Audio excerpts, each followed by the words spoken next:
다양한 분야 전문가 모시고 인사이트 구하는 시간입니다. 자, 어제 저희 확정 실적이 발표된 삼성전자, 글로벌 메모리 업황 악화로요. 반도체 부문에서는 4조 6천억 원의 적자를 기록했습니다. 반면에 LG전자는 생활 가전 매출 그리고 이익 모두 역대 분기별로 사상 최대치를 기록하는 그런 엇갈린 성적표를 받아왔는데요. 자, 지금 많은 기업들이 발표하고 있는 이 실적 관련된 부분들 그리고 이러한 상황에서는 어떻게 시장이 흘러갈지에 대한 부분 짚어보도록 하겠습니다. 시장 전략하면 떠오르는 분입니다. 최성환 교보증권 저희 부장님과 여의도 지점 부장님과 함께하도록 하겠습니다. 어서 오십시오, 부장님. 네, 안녕하십니까? 네. 지금 워낙에 실적 발표 많이 되고 있는 관계로 많이 분주하시리라 생각이 됩니다. 삼성전자, LG전자 저희가 잠정 실적 그때 발표할 때 저희가 모셨었는데요. 이제는 확정 실적이 나왔습니다. 지금 어떻게 보셨는지 궁금합니다. 세부 실적까지 저희가 다 공개가 됐죠? 네, 삼성전자와 또 SK 하이닉스 두 개를 보니까 네. 다 반도체가 부진하죠. 네. 네, 글로벌 경기 침체에 따른 아무래도 수요가 좀 안 되고 있고 그리고 재고가 또 늘고 있고 이에 따라서 가격이 하락하다 보니까 전체적으로 반도체 쪽에 대한 부진이 좀 이어지고 있는 것 같습니다. 근데 이 부분이 하반기 특히 이제 증권사들은 좋아지는 쪽으로 좀 전망을 하고 있거든요. 네. 거기에 대한 가장 큰 이유는 감산에 대한 부분도 있고요. 그리고 경기에 대한 부분은 역시 금리 인상에 대한 마무리에 대한 부분들, 그래서 정책 효과에 대한 부분도 기대를 하고 있는 것 같고요. 반면에 삼성전자 같은 경우는 반도체만 있는 게 아니잖아요. 스마트폰도 있고 가전도 있고. 근데 스마트폰은 S23의 판매 호조가 좀 이루어지면서 그런 그 반도체 부분의 적자 부분을 만회했거든요. 그래서 향후에도 계속적으로 스마트폰 지금 폴더블 폰이 또 이제 하반기 출시가 예정되어 있는데 굉장히 좀 예쁘게 나온 것 같더라고요. 기존의 모양보다는 조금 더 디스플레이 화면도 커지고 여러 가지로 좀 아마 계속적으로 거기에 대한 뉴스가 나올 것 같긴 한데요. 그래서 전체적으로 스마트폰에 대한 부분도 좀 이런 폴더블 폰에 대한 부분도 좀 보시면 좋겠고, LG전자 같은 경우는 어닝 서프라이즈 얘기가 나왔습니다. 그래서 나온 이유는 역시 두 가지 정도 보겠는데, 일단은 원자재 가격이 안정화되고 있다는 것과 두 번째는 가전도 이제 프리미엄 가전, 그러니까 가격이 좀 좋은, 그러니까 그런 부분에 수익성이 좋은 부분에 대한 판매가 늘어났다는 거고요. 특히 또 현대차가 역대 최대 실적 기록했다고 해요. 그래서 현대차 같은 경우는 글로벌 시장에서 국내뿐만 아니라 글로벌 시장에서도 현대차에 대한 기아차, 다 브랜드에 대한 이미지가 올라가고 있고 또 특히 제너시스, 그러니까 고급 차종에 대한 판매도 늘어나고 있다는 점이 현대차에 대한 그런 실적에 대한 증가를 좀 보여주고 있다는 점입니다. 또한 환율 효과도 계속적으로 있겠죠. 그래서 전체적으로 이 그룹사들의 실적을 보니까 일단은 반도체 부분은 하반기를 좀 보는 것 같고 시선이, 그리고 자동차 부분은 역시 글로벌 시장에서 선전하고 있다는 점, MS를 늘리고 있다는 점, 이런 부분들을 주목하시면 좋을 것 같습니다. 네, 지금 말씀 주셨다시피 호실적을 보이고 있는 섹터가 있고 또 그렇지 못한 반도체와 같이 좀 턴어라운드를 기다리고 있는 섹터가 있는 것 같습니다. 자, 그러면 이에 대한 투자자들의 대응 방식도 조금 달라질 것 같은데요.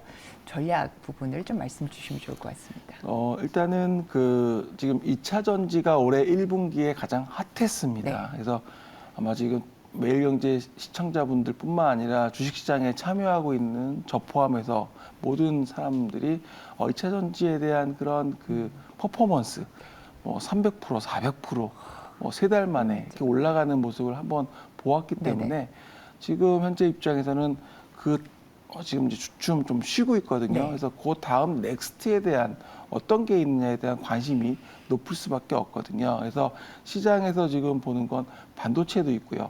반도체 관련된 소부장, 또 그리고 AI, 로봇, 헬스케어, 그리고 방산, 다양한 우주항공, 이런 쪽에 관심들이 높아지고 있는데요. 제가 그 중에서 좀 몇 가지 좀 챙겨서 가지고 왔습니다. 좋습니다. 그래서 일단은 AI 관련주로 챗 GPT가 있잖아요. 네. 그래서 관련돼서 아무래도 차세대 메모리 반도체에 대한 출시가 새로운 성장 동력을 확보할 것으로 좀 보여지는데요. 차세대 메모리 반도체. 네, 네. 관련주로 한미 반도체, 파크 시스템스, 이오테크닉스, 대덕전자 등이 있습니다. 최근에 보면 이오테크닉스 흐름이 좀 좋은 흐름을 좀 보여주는 것 같고요. 계속적으로 챗 GPT, AI 관련주들은 좀 주목을 하시면 좋을 것 같고, 네. 두 번째는 이번에 한미 정상회담 하고 있지만 지금 바이든 대통령이 얘기했던 건 그런 그 리쇼어링, 그러니까 제조업의 본국의 회귀, 그러다 보니까 미국 내 일자리를 창출하고 IRA, 수혜법, 수혜주라든지 이런 거를 좀 찾고 있는데요. 네. 결국에는 TSMC, 지금 글로벌 반도체 시장에서 삼성과 경쟁하고 있는 TSMC, 삼성전자, 인텔 등 이런 글로벌 반도체 업체들이 미국 시장 내에서 비메모리, 네. 그렇죠, 반도체 공장을 증설을 확대할 예정이기 때문에 네네. 이러한 부분들 관련돼서 신규 공장 증설과 또 관련된 장비주들이 또 들어갈 수 있습니다. 장비주요. 그래서 네. HPSP, PSK, ISC, 솔브레인 등 이러한 기업들이 있고요. 그래서 HPSP는 무상증자 이후에 주가가 상당히 많이 올랐던 그런 기업이기도 합니다. 이제 마지막으로는 이제 신규 디바이스 로봇인데요. 아마 요즘에 그 로봇뿐만 아니라 그 식당에 매장에 가시면 계산하실 때 이렇게 네. 그 직원하고 계산을 하는 게 아니라 키오스크에서. 맞습니다. 돌려서.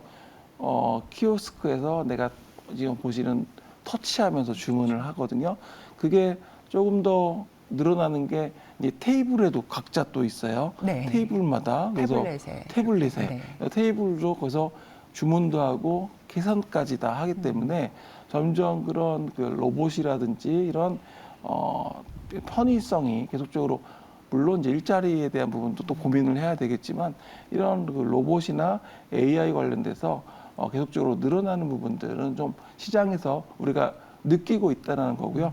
또 하나는 헬스케어입니다. 헬스케어 관련된 삼성전자가 헬스케어 로봇 관련해서 또 지분도 인수했지만 헬스케어에 대한 부분을 올해 출시도 한다, 로봇도 이런 이야기를 하고 있는데요. 결국에는 1인 가구의 증가 이런 부분들이 결국엔 시장에서 필요가 하기 때문에 수요가 있기 때문에 앞으로 향후에 그런 공급도 생길 것 같습니다. 그래서 관련주 보게 되면 역시 레인보우 로보틱스, 뉴로메카, SPG, 나무가, 뉴프렉스, 선익 시스템 등이 있다고 말씀을 드리겠습니다. 네, 주목해봐야 할 성장 테마들, 또 챗GPT, 리쇼어링, 신규 디바이스에 대한 또 종목들 자세히 짚어주셨습니다. 자, 그러면 저희가 지금 다시 한번 또 시장을 전체적으로 보자면 소시에테 제네럴 증권발 쇼크가 한번 있었습니다. 한가가 지금 벌써 며칠째 이어졌었는데 사태 본질은 무엇이라고 생각하시는지 사실 좀 궁금하고요. 그 여파 그리고 2차 전지 관련주들 어제 또 이렇게 다시 반등세에 또 급격하게 나왔는데 전체적인 흐름은 또 어떻게 보시는지 궁금합니다. 대성홀딩스, 서울가스, 성광 이런 기업들은 어제까지 4일 연속 하한가를 기록하는 그런 모습을 보여주었는데요. 이게 이제 증권사들이 그 CFD, 그러니까 차익 결제 거래라고 해서 이런 부분들 때문에 레버리지가 상당히 좀 높게 쓰거든요. 그래서 이렇게 되면 사실 레버리지를 높게 쓴다라는 건 내가 100% 수익 낼 걸 200% 날 수도 있는 거고, 그런데 반대로 생각하시면요. 100%가 아니라 200% 손해가 날 수 네. 있거든요. 그러니까 위아래 변동성이 아주 커진다는 겁니다. 그래서 레버리지를 이렇게 해서 투자를 하다 보면 상대적으로 이제 시장이 강세장일 때는 내가 100% 벌 걸 200% 벌 수도 있겠지만 이 변동성이 커지거나 하락장이 오면 원금 이상 까먹을 수도 있거든요. 그래서 이런 부분들이 이제 증거금 부족이 나오다 보면 증권사나 이런 데에서는 이제 반대 매매가 나가기 때문에 지금 시장에서 근데 그게 이제 단순하게 그런 투자자들의 그런 매매에 의해서 이런 거냐 아니면 뭔가 투기 세력과 결탁해서 이게 발생한 거냐에 대한 부분인데요. 그래서 이 부분이 지금 금융위원회에서 지금 이제 조사해 들어간 걸로 알고 있고 이러는 거에 대한 결과는 뭐 나와봐야 되겠지만 전체적으로 투자 심리에는 좀 좋지는 않은 것 같다. 이런 부분들은 좀 말씀을 드리겠고요.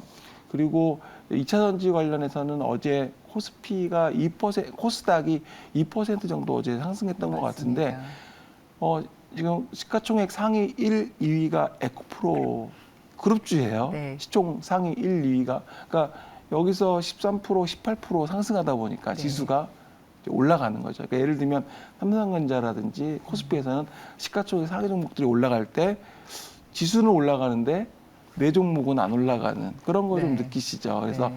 전체적으로 분위기는 상위 종목만 올라가고 전체적으로 분위기는 약간은 좀 그랬었는데 오늘은 제가 보기에는 뭐 봐야 되겠지만 네네.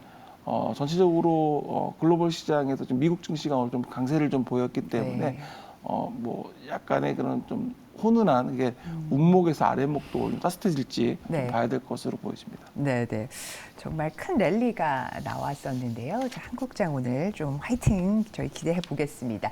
자, 한미 정상회담 수혜주 관련돼서는 어떻게 생각하십니까? 지금 두 정상 간의 뭐 여러 가지 뭐 대화들 보면 반도체, 뭐 2차 전지, 그리고 방산, 자동차, 뭐 바이오 다양한 분야에 대해서 앞으로 상호 미국, 한국 간의 상호 협력을 통해서 이제 그런 이야기인데요. 이번 회담에서 중요한 건 또 안보 강화 얘기도 계속 나오고 있거든요. 네. 그래서 방산주 역시 또 관련된 기대감도 좀 커질 것 같고 또 일론 머스크 같은 경우도 또 스페이스 X도 얘기도 나오고 있거든요. 그래서 우주항공, 우주항공, 네. 방산도 좀 포함되는 모습이고요. 결국에는 이게 구체적으로 전체적으로 우리가 큰 흐름에서 이야기를 했기 때문에 여기서 세부적으로 구체적으로 관련된 어떤 기업들이 수혜를 볼지는 앞으로 좀 찾아봐야 될 것으로 네. 보여집니다. 그래서 그런 단계는 아마 계속적으로 레포트라든지 보고서들 증권사에서 많이 나올 거기 때문에 그때그때 또 참고를 하면 좋을 것 같습니다. 네네. 마지막으로 4월 마무리하는 시점 그리고 5월 다가오고 있는데 시장 대응 저희 어떻게 보면 좋을까요, 선생님? 네, 그 SG죠.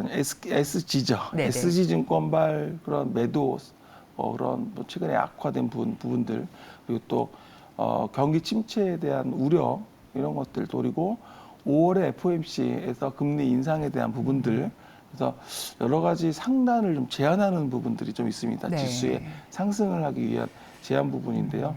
근데 이제 하반기로 갈수록 오히려 뭐 금리 인하에 대한 가능성이라든지 또 그리고 반도체 업황에 대한 개선에 대한 기대감 단지 이제 여기서 확인해야 될 거는 글로벌 이런 관련된 기업들의 재고 감소 이런 부분들이 개선된다면 하반기로 갈수록 좋아할 수 있는 또 흐름도 기대가 된다 말씀을 드리겠습니다. 네, 하반기로 갈수록 또 좋은 흐름 기대된다는 말씀 해주셨습니다. 오늘 좋은 말씀 해주신 최성환 부장님 오늘 말씀 대단히 감사합니다. 감사합니다.